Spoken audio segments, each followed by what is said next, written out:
हज़रात उलमाए करम, मुरब्बियान निज़ाम, कलिजा टुकरा जुबक भाइरा, জান্নাতি নেয়ামত মাসুম ভাইয়েরা, পর্দার আড়ালের মা এবং বোনেরা, আমরা মহান আল্লাহ রব্বুল ইজ্জত ওয়াল জালাল তার নিকট লাখো কোটি সানা সুজুদ পেশ করছি যে আল্লাহ সুবহানাহু ওয়া তাআলা আমাদেরকে মানুষ বানিয়েছেন আশরাফুল মাখলুকাত হিসাবে, মোমেন বানিয়েছেন, মুত্তাকিন বানিয়েছেন। বিশেষ করে পবিত্র জুমাবার জুমার নামাজ আদায়ের পূর্বে অনেক মুসলমান মোমেন থেকে বাছাই করে অনেক মুসলমান মোমেনের আগেই তারই পৃথিবীর শ্রেষ্ঠ জায়গায় তারই ঘরে নিয়ে এসেছেন ঈমানকে মজবুত করার জন্য, তাকওয়াকে মজবুত করার জন্য। এই খোশ নসিব যে মনিব দান করলেন, সেই মনিবের দরবারে নিজের আমিত্বকে বর্জন করে, কণ্ঠকে বুলন্দ করে, ঈমানকে তাজা করে তারই প্রশংসা করছি, তারই শেখানো ভাষা দিয়ে প্রাণ খুলে সবাই বলছি আলহামদুলিল্লাহ। রব্বানা লাকাল হামদ হামদান কাসীরান তাইয়্যিবান মুবারাকান ফি ইয়া রাব্বি লাকাল হামদু কামা ইয়ানবাগি লিজালালি ওয়াজহিকা ওয়া আযীমি সুলতানিকা। সম্মানিত ভাইরা, আমরা প্রায় শাওয়াল মাসের শেষ দিকেই চলে আসছি। আজকে 23শে শাওয়াল। তো আমরা অনেকেই সিত্তাম মিন শাওয়াল, যে শাওয়াল মাসের 6টি রোজা অনেকেই রাখতেছি, ঠিক কিনা? অনেকেই আমরা রাখছি, আবার হয়তো অনেকেই কিছু রেখেছেন এখনও রাখতে পারেন নাই। তাদের উদ্দেশ্যেই বলছি, এবং মা বোনদেরকেও বলবেন, হয়তো কিছু রেখেছেন এখনও রাখতে পারেন নাই সবগুলো, তাদেরকে মনে করে দিবেন আর বেশি দিন নেই, 5-6 দিন, যেন এই 6টি রোজা রেখে আমরা 1 যুগ অথবা 1 বছর সিয়াম সাধনা করলে লাগাতার যেই সওয়াব, সেই সওয়াব আল্লাহ সুবহানাহু ওয়া তাআলা দান করবেন। কানা কাসিয়ামিদ দাহার, মান সামা রমাদানা সুম্মা আতবাহু সিত্তাম মিন শাওয়াল কানা কাসিয়ামিদ দাহার। যে ব্যক্তি পবিত্র মাহে রমজানে সব কয়টি রোজা রাখলো পরিপূর্ণভাবে, হক আদায় করে আল্লাহ তাআলার সন্তুষ্টি চিত্তে নবীজির সুন্নাত কায়েম করতে আল্লাহ সুবহানাহু ওয়া তাআলা তাদেরকে যোগ্যতা দিয়েছেন। একটি মাস সিয়াম সাধনার পর আবার শাওয়াল মাসের 6টি রোজা রাখবে, সে যেন 1 যুগ অথবা 1 বছর লাগাতার সিয়াম পালন করলো। সুবহানাল্লাহ। এই জন্য আমরা গুরুত্ব দিই। হয়তো আমরা দুনিয়ার বিভিন্ন ব্যস্ততার কারণে, আমরা অনেক সময় পেরে উঠি না। আমরা অন্যকে প্রাধান্য দিচ্ছি, আমরা দিচ্ছি না, শয়তান আমাদেরকে প্রাধান্য দেওয়ার জন্য অন্যগুলোকে উৎকোচ দেয়, উৎসাহিত করে যার কারণে আমরা মাঝে মধ্যে এগুলোকে ভুলে গিয়ে দুনিয়াকে আমরা প্রাধান্য দিয়ে ফেলি। নাউযুবিল্লাহি মিন যালিক। ভাইরা আমার, এই জন্য আমরা মনে করে যারা রেখেছি কিছু এখনো বাকি আছে, আমরা চেষ্টা করব, বলি ইনশাআল্লাহ। আর আমরা গত জুমায় আলোচনা করছিলাম যে বাংলাদেশ অনেক তাপ প্রবাহ বইতেছিল। আল্লাহ সুবহানাহু ওয়া তাআলা গজব আকার ধারণ করছিল প্রায়। সারা বাংলাদেশে এই সলাতুল ইস্তিসকা পড়েছেন অনেকেই, আমরাও গত জুমায় পড়েছি আলহামদুলিল্লাহ এখানে। এবং গত বৃহস্পতিবারে আমি ইস্টার্ন হাউজিং সেখানে সলাতুল ইস্তিসকা পড়িয়েছিলাম। অনেক মানুষ শেখানো হয়েছিল এবং মানুষের রোনাজারি দেখে বলতে হয় না যে আপনারা আল্লাহর দরবারে কাঁদেন।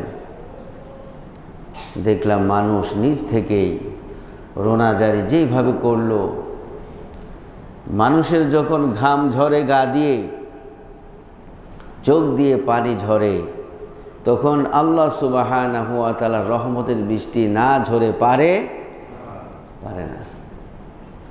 আপনার সন্তানের যদি ঘাম ঝরে, চোখ দিয়ে পানি আসে, আপনার কষ্ট হয় না কি হয় না? হয়। আমার আপনার সন্তান যতই উল্টাপাল্টা হোক, যতই মাঝে মধ্যে এলোমেলো হয়ে যায়, যতই মাঝে মধ্যে আমাদের কথা না শোনে, উল্টাপাল্টা চলে, কিন্তু যখন ওই সন্তানের চোখে পানি দেখি, বাবা মার কষ্ট লাগে নাকি লাগে না? লাগে। যখন ঘাম ঝরে তখন মা বাবা সন্তানটাকে পাখা করে দেয়। হয়তো মাঝে মধ্যে কারেন্ট চলে যায়, যখন ঘাম ঝরে তখন মা বাবা কী করে? সন্তানটার ঘাম মুছে দেয়, বাতাস করে দেয় বিভিন্ন জিনিস দিয়ে। তাহলে আমরা আমাদের সন্তানের প্রতি যদি এত মায়া থাকে, আল্লাহ সুবহানাহু ওয়া তাআলার মায়া বেশি না কম? কত গুণ বেশি, এটা আমাদের এই ব্রেনে ধরবে না।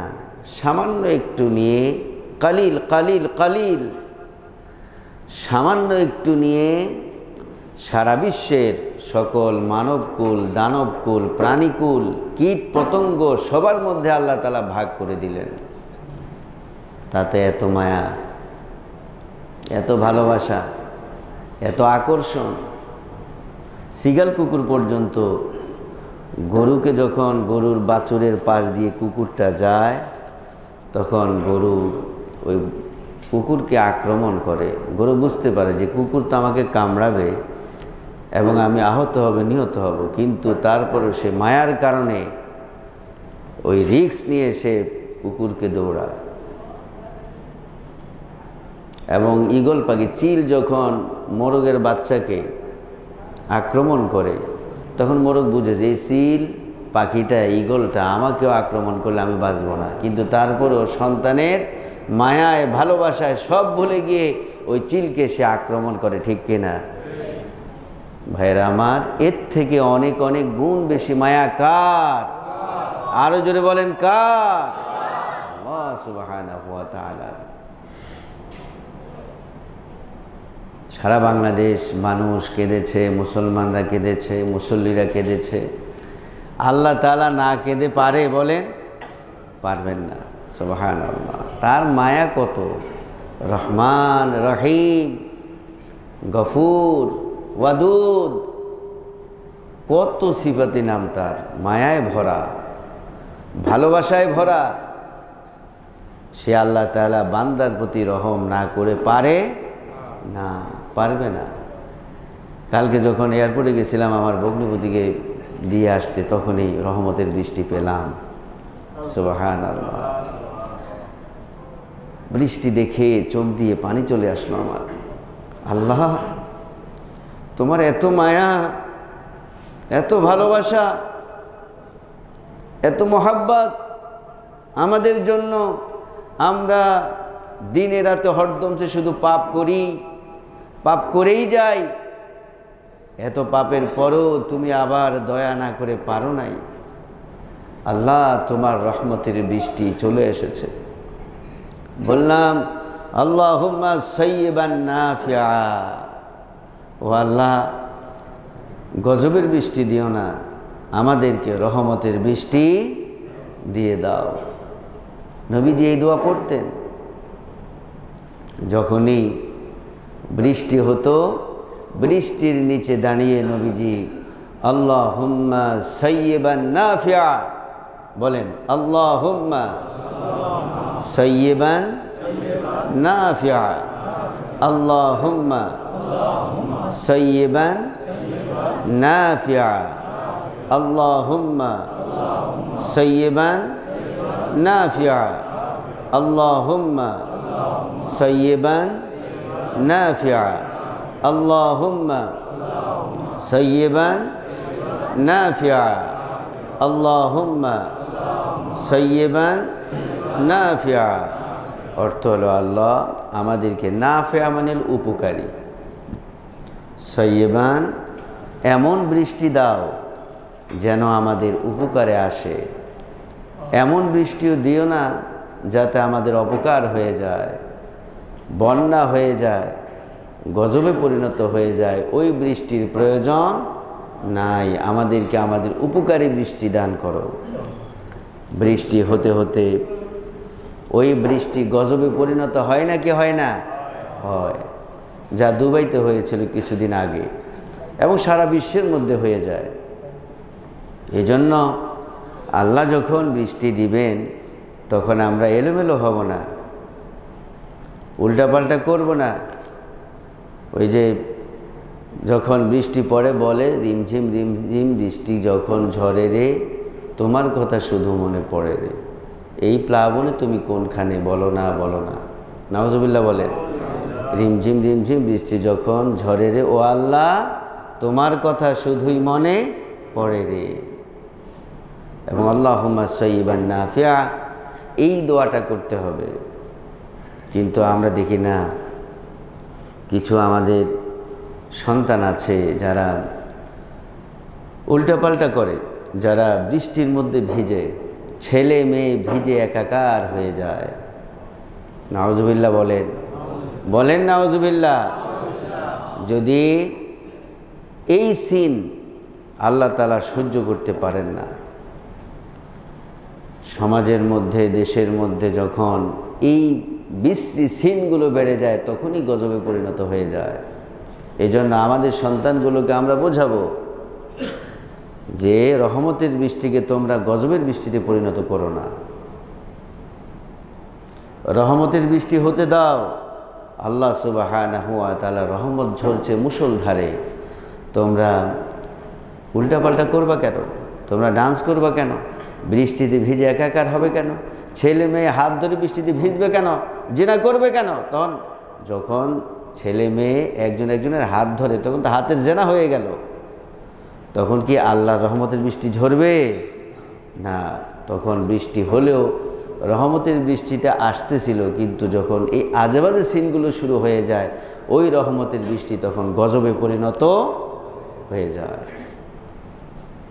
আমাদেরকে হুঁশিয়ার হতে হবে, হুঁশিয়ার থাকতে হবে, তা না হলে রহমতের বৃষ্টি থাকবে না, গজবে পরিণত হয়ে যাবে। আল্লাহ তাআলা আমাদেরকে বোঝার তৌফিক দান করুক বলি আমিন।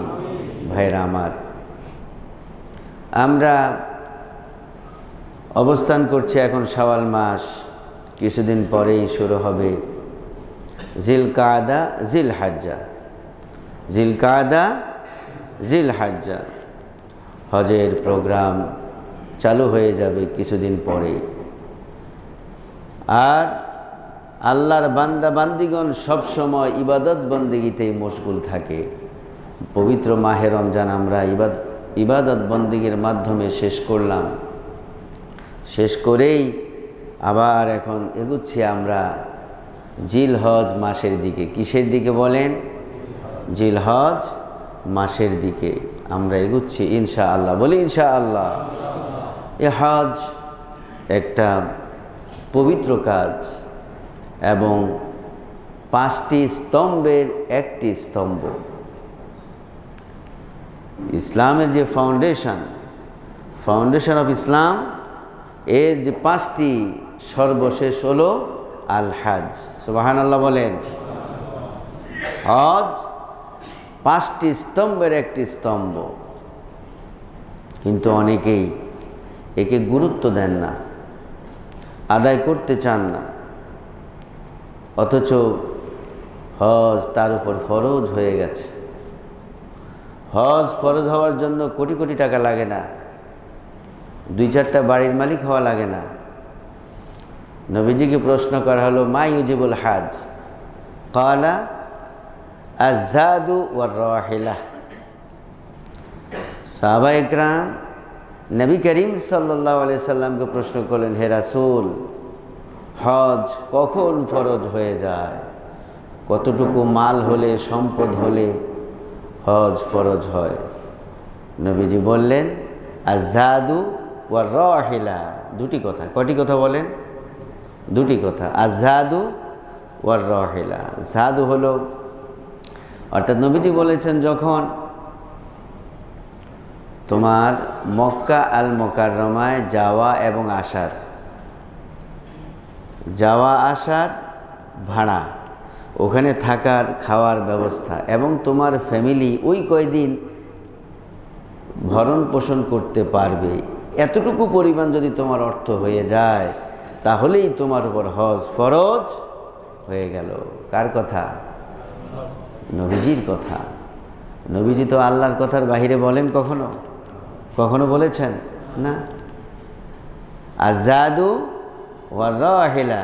আবার বলছি, আপনার উপর হজ ফরজ হয়ে যাবে যখনই আপনি মক্কা আল মুকাররমায় যাওয়া আসার খরচ, ওখানে থাকার হয়তো 20-30-40 দিন থাকা হয়, বিশেষ করে বেশিরভাগ 40 দিন, আর এর থেকে কমও থাকা যায়। মূলত হজ তো হলো 8, 9, 10, এই কয়দিন থাকলে হজ হয়ে যায়।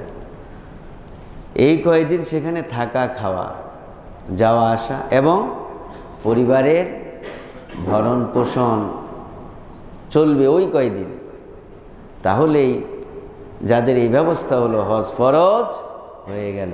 এইবার হিসাব করেন কয়জনের উপর হজ ফরজ হলো? ফতোয়া আপনারাই দিবেন। এই হিসেবে হজ আদায় করতে হবে। সুতরাং আবার যদি কারো হজ ফরজ হলো কিন্তু সে আদায় করলো না, যেমন 5-6 বছর আগে হজ ফরজ হয়েছে, বিভিন্ন কারণে তিনি করতে পারেন নাই, এখন অনেক দাম, এখন তো হজের অনেক দাম হয়ে গেল, 7-8 লাখ হয়ে গেল, 6-7 লাখ, আর ভিআইপিটা আরও বেশি, 10-12 লাখ হয়ে গেল। ওই যে যখন ফরজ হলো তখন এটা এখন আদায় করে দিতে হবে। যেমনি হোক, বাবার হজ ফরজ হয়েছে, বাবা করে নাই, সন্তানের উপর দায়িত্ব, সন্তানও বাবার পক্ষ থেকে হজ আদায় করে দিতে হবে। তা না হলে ইসলামের একটা ফাউন্ডেশন সে ভেঙে দিল। 5টি স্তম্ভের উপর ইসলাম দাঁড়িয়ে আছে, যেই ব্যক্তি হজ করল না সে যেন ইসলামের সেই ফাউন্ডেশন, পিলার সে ভেঙে চুরমার করে দিল। নাউযু বিল্লাহি মিন যালিক। ভাইরা আমার, এজন্য আমরা বিবেককে প্রশ্ন করব, বারবার প্রশ্ন করব। আল্লাহ সুবহানাহু ওয়া তাআলা যা বলেছেন, যা করতে বলেছেন সেটাই করতে হবে, তা না হলে কখনো আমরা লাভবান হব না। আমরা হয়তো মনে করি যে আমার যদি 6-7 লাখ টাকা হয় তাহলে আমার বিজনেসটা আরও ভালো হবে, আমার বাড়িটা আরও সুন্দর হবে, কিন্তু না, আল্লাহ তাআলা ওই বিজনেসটাকে ধ্বংস করতে আল্লাহ তাআলার কোনো বাহিনী লাগবে না। কোন ফায়াকুন, হও আর সাথে সাথে হয়ে যায়। অথবা 6-7 লাখ টাকা দিয়ে হজ করলো না, এমন জায়গায় একটা টিউমার দিয়ে দেবেন, কোটি কোটি টাকা চলে যাবে, ঠিক কিনা? কোটি কোটি টাকা যাবে, শুধু কোটি টাকা না, কোটি কোটি টাকার মায়া করলে পরে জীবনটাই চলে যাবে, যাচ্ছে, অ্যাভেলেবেল, সবখানে এটা হচ্ছে। এই জন্য আমরা চেষ্টা করব আল্লাহ সুবহানাহু ওয়া তাআলা যে বিধান দিয়েছেন সেই বিধানকে পরিপূর্ণভাবে আদায় করতে। এটার মধ্যেই লাভ, এটার মধ্যেই সুন্দর, এটার মধ্যেই রহমত, এটার মধ্যেই বরকত, এটার মধ্যেই শান্তি, প্রশান্তি, সাকিনা। এর বাহিরে কোনো প্রশান্তি পৃথিবীতে নাই। আর আমরা যতই উল্টাপাল্টা হিসাব করি, এটা উল্টাপাল্টা হিসাব। আল্লাহ তাআলা যেটা বলছেন ওটাই হলো সঠিক। ঠিক কিনা কথা বলেন ভাইরা আমার? তো এই হজ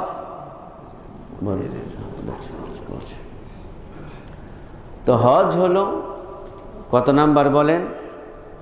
5 নাম্বার।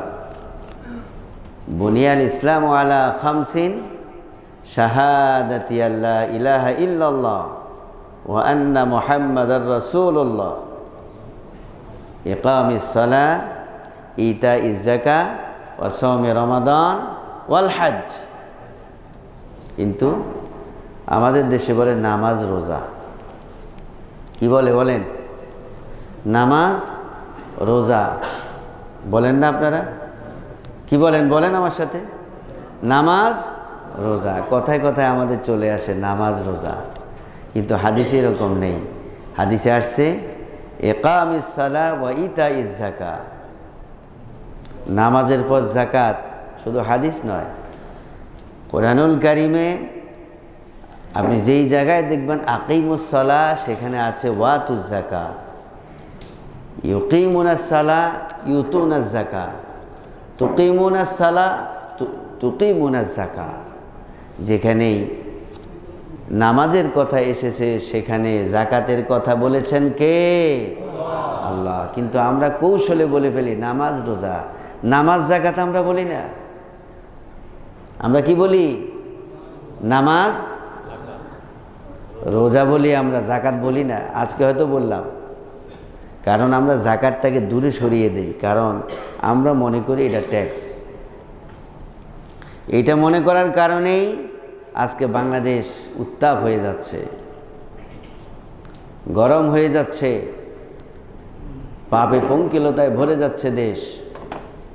কিন্তু আমরা যদি আল্লাহ সুবহানাহু ওয়া তাআলা যেভাবে বলেছেন সেইভাবে পালন করি, তাহলে এইরকম হওয়ার কথা নয়। এই জন্য আকিমুস সালাহ ওয়া আতুজ যাকাত। আপনি কোরআন খোলেন, দেখেন যেখানেই আকিমুস সালাহ সেখানেই ওয়া আতুজ যাকাত। আবার চেঞ্জ করে আপনি যখন দেখবেন ইউকিমুনাস সালাহ, সেখানে দেখবেন ইউতুনাজ যাকাত। আবার তুকিমুনাস সালাহ তুতুনাজ যাকাত। অর্থাৎ আপনি যেখানেই দেখবেন নামাজ কায়েম করো, সেখানে আল্লাহ বলছে যাকাত দাও। আঙ্গাঙ্গিভাবে জড়িত। নামাজের পরপরই আল্লাহ তাআলা যাকাতের হুকুম দিয়েছেন, কিন্তু আমরা এটাকে ঠেলে নিয়ে গেছি অনেক দূরে। আমরা বলি কালিমা, নামাজ, রোজা, হজ, যাকাত। যাকাতটা একদম লাস্টে নিছি আমরা, যেন আদায় করা না লাগে। নাউজুবিল্লাহ। আমরা যে চালাকি করি, এই চালাকি তো আল্লাহ বুঝার জ্ঞান নাই। কি বলেন?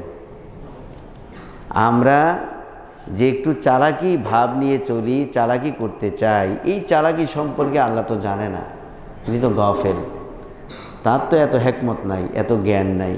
আমরা সলিমদ্দি কলিমদ্দি যে বুদ্ধিগুলো চালাই, বুদ্ধিগুলো কাজ করি, আল্লাহ এগুলো বুঝতে পারেন না। কি বলেন? পারে না কি পারে না?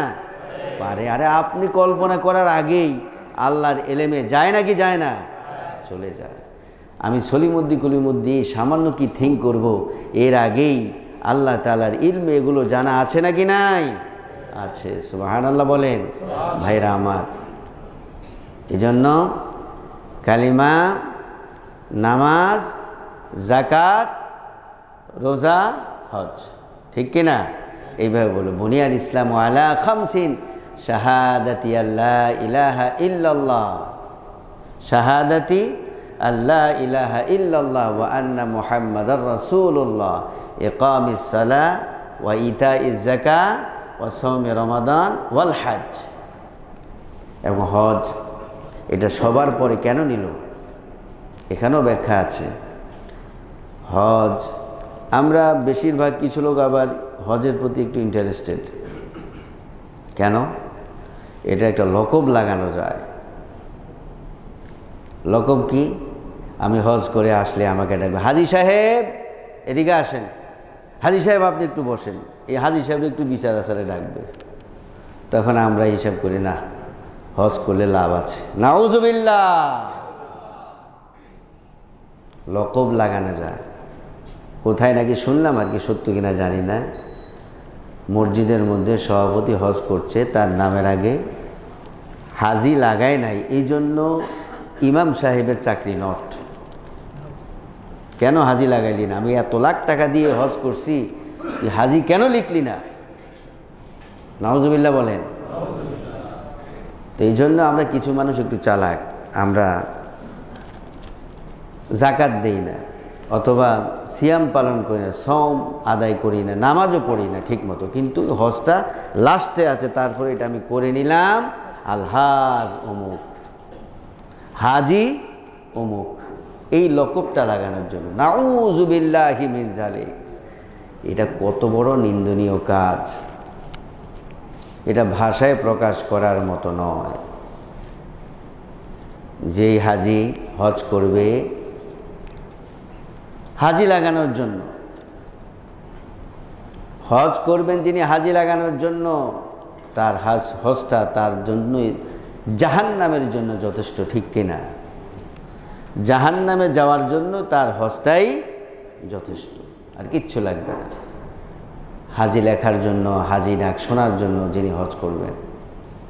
তো এই জন্য আমাদের দেশের জনগণ, কিছু মানুষ এমন আছেন যারা নামাজও পড়ে না, রোজাও রাখে না, জাকাতও দেয় না, কিন্তু লাস্টের আল হাজ হজটাকে ধরে এনে হজটা করলো, হাজি লকব লাগালো, এরপর সে বিভিন্ন রকমের কর্মগুলো শুরু করে দেয়। নাউযুবিল্লাহি মিন যালিক।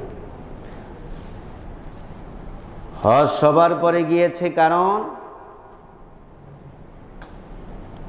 কালিমাটা পরিপূর্ণভাবে বুঝে শুনে আমল করবে বান্দি। বুনিয়াল ইসলামু আলা খামস শাহাদাতি আল্লা ইলাহা ইল্লাল্লাহ, এই কালিমাটা পড়বে, ভিক্ষুকের মতো নন, এটা বুঝে পড়বে।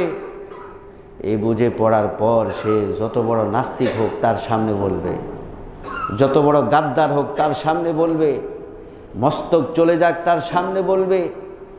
এইটা বুঝে শুনে সে পড়বে এবং বলবে। যদি তার জীবনও চলে যায় তারপরে এই কালিমা ছাড়বে।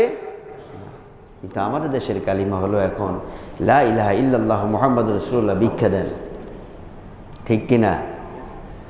এখন ভিক্ষুকরা এই কালিমা পড়ে, ভিক্ষুক এই কালিমাকে তার ভিক্ষুকের হাতিয়ার বানিয়েছে। লা ইলাহা ইল্লাল্লাহ মুহাম্মাদুর রাসূলুল্লাহ, খালাম্মা ভিক্ষা দেন, আপা ভিক্ষা দেন, ভাই ভিক্ষা দেন, না, এটা কালিমার অর্থ নয়। বুনিয়াল ইসলামু আলা খামসিন শাহাদাতি আল্লা ইলাহা ইল্লাল্লাহ, এটা ভিক্ষার বলি নন, ঠিক কিনা?